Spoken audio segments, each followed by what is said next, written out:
Sejarah Kerajaan Bangkule Rajang. Dalam literatur kuno, Bangkule Rajang disebut Bakulapura, yang artinya negara di Tanjung.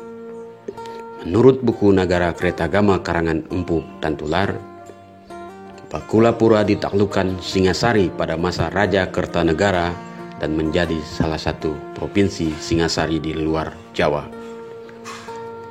Bakulapura didirikan pada tahun 1220 oleh Ramaga, putra Nyi Urgading dengan Balo Tanang dari negeri Bawang. Ramaga pernah tersingkirkan oleh pemberontakan Sule Sampayangan Bakuning Bayar, seorang pemimpin dari negeri Perak atau Selangor, serta Ure Nyabuk Bakute Alo, seorang pemimpin besar dari negeri Saribas. Namun pemberontakan itu berhasil dipadamkan oleh Udana, putra Domong Karohok dan Dayak Dinar. Atas jasanya itu, Udana kemudian diangkat sebagai panglima kerajaan oleh raja.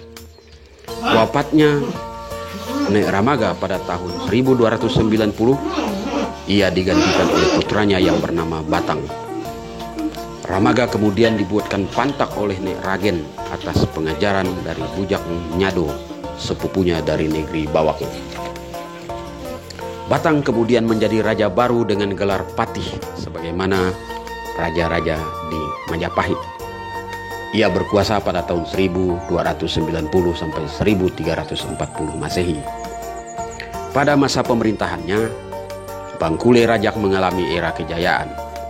Bahkan dalam lawatannya ke Thailand, Patih Gajah Mada dari Majapahit singgah ke istana Bangkule Rajang dan menemui raja ini di istananya. Patih Gajah Mada gemetaran ketika bertemu dengan raja yang kulit tubuhnya berbulu lebat berwarna merah ini, nyaris seperti seorang raksasa. Patih Gajah Mada kemudian meminta kesediaan Patih Batang sebagai sekutu Majapahit untuk membendung kekuatan kerajaan Mongol di Laut Cina Selatan dan Semenanjung Malaka. Oleh rakyat, raja kemudian digelari Patih Gumantar, yang artinya raja yang membuat orang gemetaran ketika bertemu dengan dirinya. Raja ini wafat pada tahun 1340 Masehi pada saat terjadinya pemberontakan Eko Ganggerek dan Manuk Sabung, putra Ure Nyabuk Bakute Alo. Pengganti Patih Gajah Gumantar adalah Janak, putra tertuanya. Pada masa pemerintahan Patih Janak, ia membangun 3 pusat pelatihan prajurit Bangkule Rajang, yakni di Bukit Ragu, Motot Tangang, dan Garu. Namun raja ini tewas dalam sebuah peperangan di Pulau Jambu. Sekarang pulau ini dikenal dengan Pulau Tayan, Kabupaten Sanggau, dengan prajurit kerajaan Majapahit. Pengganti Patih Janak adalah Nyabak, adiknya sendiri. Nyabak membangun aliansi baru dengan negeri Uruai, yang sekarang disebut Kabupaten Ketapang. Dan Nyabak kemudian melanjutkan peperangan dengan Majapahit. Namun ia dikalahkan pasukan kerajaan Landak, sekutu Majapahit di hulu sungai Landak. Pengganti Patih Nyabak adalah Satinggi, putra Patih Janak, yang bergelar Patih Patinggi. Pada masanya, Patih Patinggi memindahkan ibu kota kerajaan dari Gaung ke Bukit Kanak, yang sekarang disebut Sebukit Rama di Mempawah. Karena ibu kota tak jauh dari muara sungai, kerajaan Demak menganggap Bangkule Rajang sebagai ancaman baru di Semenanjung Malaka. Demak kemudian mengirim ribuan prajuritnya dan berperang dengan Bangkule Rajang. Atas bantuan dari negeri Tumiang, negeri Ganteng Siok, dan negeri Kalampetarap, raja berperang dengan kerajaan Demak itu. Kesibukan raja menyebabkan pemerintahan dan rakyat tidak terurus. Rakyat berangsur-angsur lari dari wilayah kerajaan karena terjadi serangan pemburu kepala juga dari Saribas dan dari negeri Banyuke yang juga semakin masif dari arah hulu sungai. Raja yang bingung kemudian menarik pasukan dari lautan dan kemudian berperang dengan negeri Saribas dan negeri Banyuke di perhuluan. Pengganti Patih Janang adalah Rakang, putranya. Patih Rakang seorang raja yang lalim dan kejam dengan keluarga istana. Hal ini dipengaruhi oleh rasa malu raja atas keadaan anak-anaknya yang terlahir cacat. Seperti Kudung, seorang bayi lelaki yang tidak memiliki kaki dan tangan serta gigi tunggal seperti gigi labi-labi. Kemudian Jamalang, seorang bayi lelaki yang tidak memiliki lubang anus, serta Rarakat, seorang bayi yang tidak memiliki mata, telinga, dan hidung. Raja kemudian lebih banyak menyepi di hutan dan bertapa dibanding mengurus kerajaan. Atas perintah Roh Santak Mantaari, seorang raja dari Bukit Bawak yang datang dalam alam mimpinya, Patih Rakang kemudian mengundurkan diri sebagai raja. Ia kemudian menenggelamkan dirinya bersama sang istri Nek Janyat, atau yang dikenal dengan Nek Kuning, di sebuah lubuk hulu Sungai Malinsap. Pengunduran diri raja kemudian menyebabkan pucuk pimpinan kosong. Bide Bahana atau majelis kerajaan kemudian mengangkat putranya Kudung, atau yang dikenal dengan Kudung, sebagai raja baru. Raja Kudung menikah dengan Putri Banyu Mustari, seorang ratu buaya yang berhasil menyembuhkan dirinya dari cacat fisik sejak lahir itu. Dari pernikahannya dengan Putri Banyu Mustari lahirlah 3 anak, Kartamina, Karamuning. Semua anak-anaknya ini berwujud buaya. Raja Kudung juga menikahi Putri Berkelim dari negeri Labai Lawai, seorang putri dari Domong Nujuh, seorang raja Labai Lawai. Oleh Raja Labai dikirim mengawal putrinya ini seorang panglima bernama Mamban yang bergelar Gagak Hitam. Setelah melakukan berbagai ekspedisi di situs-situs bersejarah kerajaan Bangkulai Rajak, Laskar Bangkulai Rajak, Laskar Patih Kumantar, Garda Borneo, dan Ikatan Pemuda Dayak Kuburaya kemudian membentuk tim penulis buku. Hasil dari wawancara dengan para tetua adat yang tahu tentang sejarah keberadaan Bangkulai Rajak, menganalisis buku-buku yang sudah diterbitkan oleh berbagai pihak yang terkait dengan sejarah kerajaan Mempawah, serta sumber-sumber penting lainnya di perpustakaan daerah Provinsi Kalimantan Barat.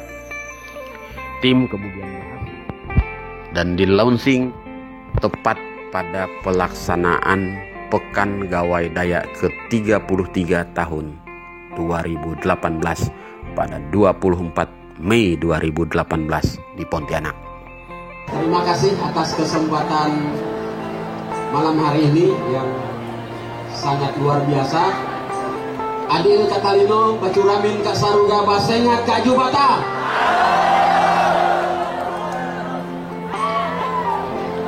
Pada malam hari ini kami dari Laskar Patih Kumantar dan Laskar Bangkulai Rajak akan mengumumkan kepada kita semua bahwa kami telah menulis dan menerbitkan satu buku tentang sejarah tradisional Dayak di Kalimantan Barat. Hidup Dayak! Hidup Dayak! Ini buku pertama kalinya di Kalimantan Barat yang mengupas tuntas sebuah kerajaan Dayak. Kalau selama ini kita orang Dayak dianggap hanya sebagai peramu hutan, selama ini hanya dianggap sebagai petani, selama ini hanya dianggap sebagai prajurit perang yang kerjaannya berburu dan berburu kepala, selama ini hanya dianggap sebagai panglima perang. Faktanya adalah bahwa orang Dayak itu pernah menjadi raja. Hidup Dayak! Jadi kami sangat berbangga bisa mempersembahkan buku catatan sejarah ini. Ini catatan sejarah tradisional tentang Borneo, menyambung dari teman-teman di penampilan sebelumnya tentang Borneo History. Kalau ini tradisional history of Dayak. Kerajaan Bangkule Rajak ini adalah cikal bakal kerajaan Mempawah di Kalimantan Barat. Cikal bakal kerajaan Mempawah yang kadang-kadang disebut kerajaan Mempawah kuno. Pada buku ini juga digambarkan tentang perjalanan sebuah suku bangsa yang bernama bangsa Kanayan. Suku Dayak Kanayan. Ini kerajaan Dayak Kanayan yang berasal dari sebuah bukit yang sekarang berada di Kabupaten Bangkayan, yang dikenal dengan Kabupaten Bukit Bawah.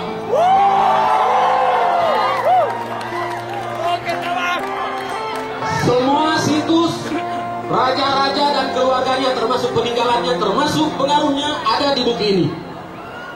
Jadi itulah sebabnya pada kesempatan Pekan Gawai Dayak yang ke-33 ini kami mempersembahkan buku ini, dan kami ikut berpartisipasi dalam display budaya Dayak untuk pertama kalinya, dan memperkenalkan kostum Bangkule Rajak. Pertama-tama, sebelum kami lanjut, kami mengucapkan banyak terima kasih kepada teman-teman dari Pasukan Merah Bangkule Rajak. Ada Pasukan Merah Bangkule Rajak? Terima kasih. Kalian telah mengembalikan peradaban bangsa Dayak Kanayan. Yang terutama kami persembahkan ribuan yang terima kasih kepada Bapak Presiden Majelis Adat Dayak Nasional, Bapak Dr. Andes Cornelis MH, yang telah mendukung, menyumbangkan ide-ide dan semuanya demi terlaksananya buku ini. Juga kami sampaikan terima kasih yang tak terhingga kepada Panglima Jila. Kenal Panglima Jila? Baik, pada kesempatan ini kami ucapkan terima kasih kepada beliau yang selama ini berjuang untuk mengembalikan peradaban Kerajaan Bangkule Rajak. Terima kasih juga kami kepada teman-teman dari Tariu Borneo. Hebat Tariu Borneo. Terima kasih. Berikutnya kami sampaikan kepada teman-teman dari Garda Borneo. Terima kasih kami sampaikan kepada teman-teman dari Ikatan Pemuda Dayak Kuburaya. Kepada Ikatan Pemuda Dayak Mempawah. Juga kepada Komunitas Poar Kabupaten Landak.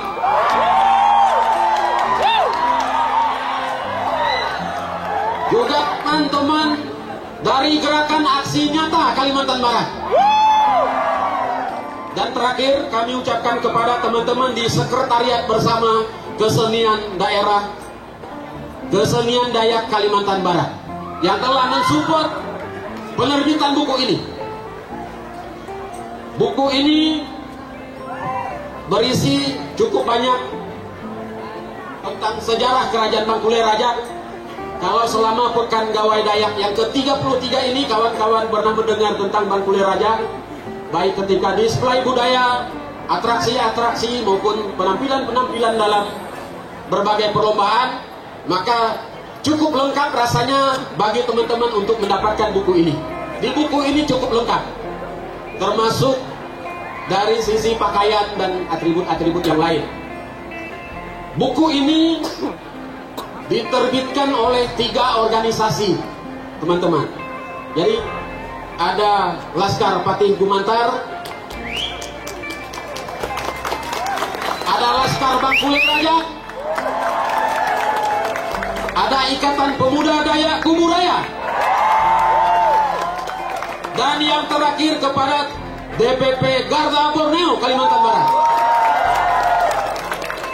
Jadi kami ingin menyampaikan kepada teman-teman bahwa Laskar yang bertugas kepada pengamanan Pekan Gawai Dayak ini bukan sekedar Laskar, tapi kami ingin menunjukkan bahwa Laskar juga bisa menulis. Orang Dayak harus belajar menulis. Oleh karena itu, kami mengucapkan banyak sekali terima kasih kepada teman-teman dari Lembaga Literasi Dayak di Jakarta yang menerbitkan buku ini. Buku ini bisa teman-teman dapatkan di stand Ikatan Pemuda Dayak Kuburaya di area Pekan Gawai Dayak ini, dan di stand Garda Borneo. Silakan nanti teman-teman kunjungi di sana untuk mendapatkan buku ini. Harganya mahal. Harganya mahal. Karena kenapa mahal? Sejarah Kerajaan Bangkulai Rajak ini sudah tenggelam hampir 500 tahun, teman-teman. Hampir 500 tahun tenggelam kerajaan ini. Sementara peninggalan-peninggalannya dan pengaruhnya masih dapat kita temui sampai hari ini.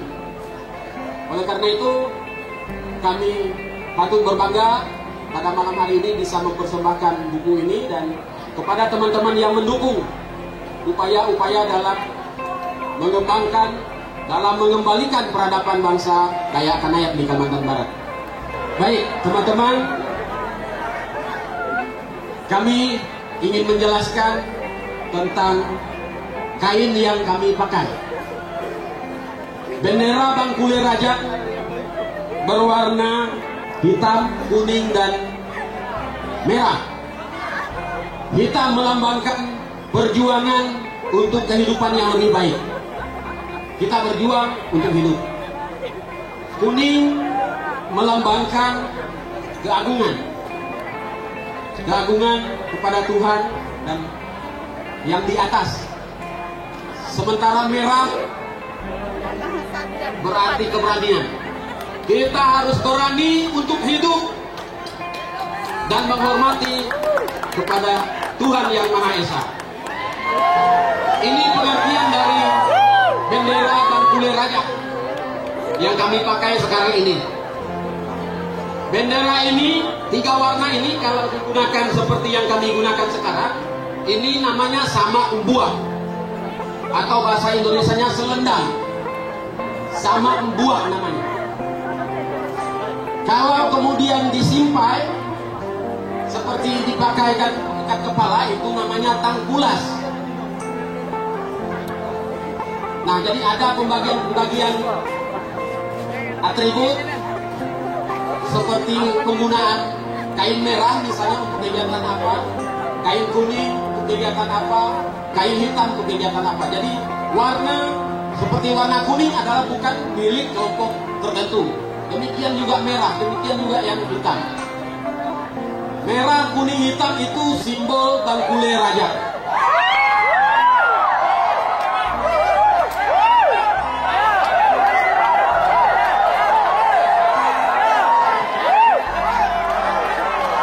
Yang dibagikan rekan kami ini adalah tangkulas.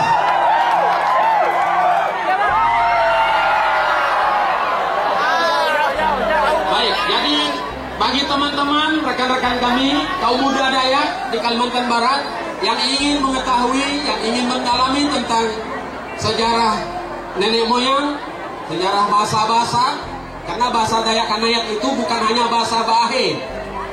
Ada bahasa Bakati, ada bahasa Badamea, ada bahasa Bidayu, ada bahasa Banana, dan sebagainya. Semua terurai di dalam buku ini.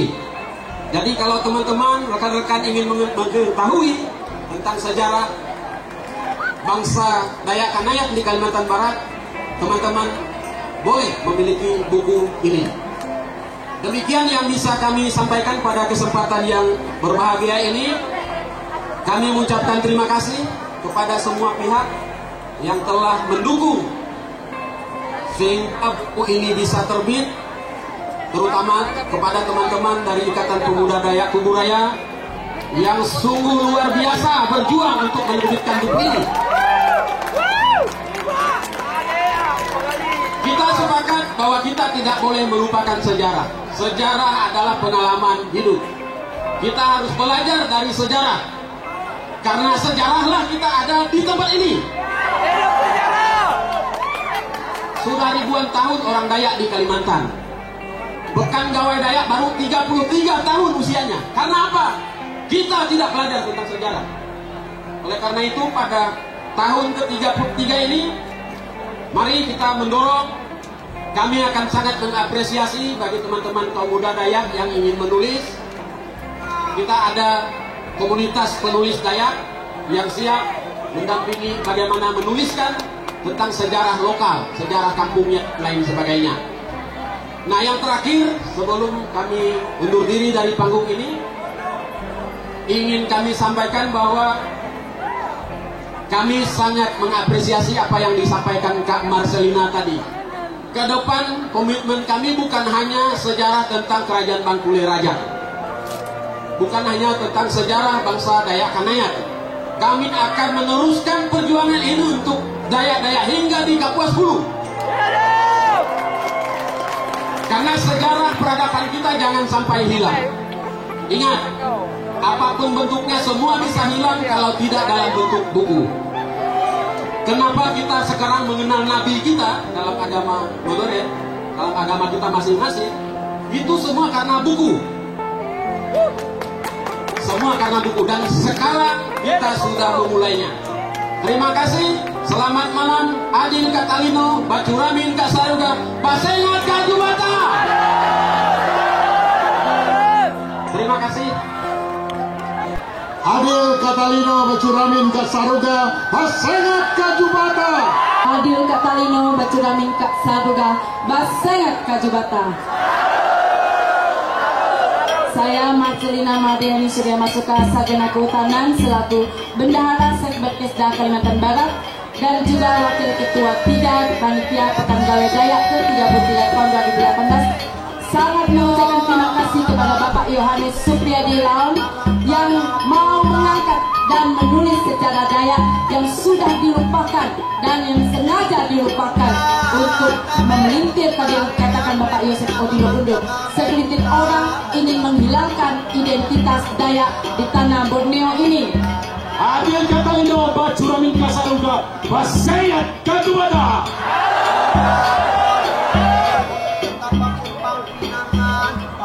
Saya perkenalkan nama, belum bisa memulai. Nama saya Rafiq Undun, Ketua DPP Garda Borneo.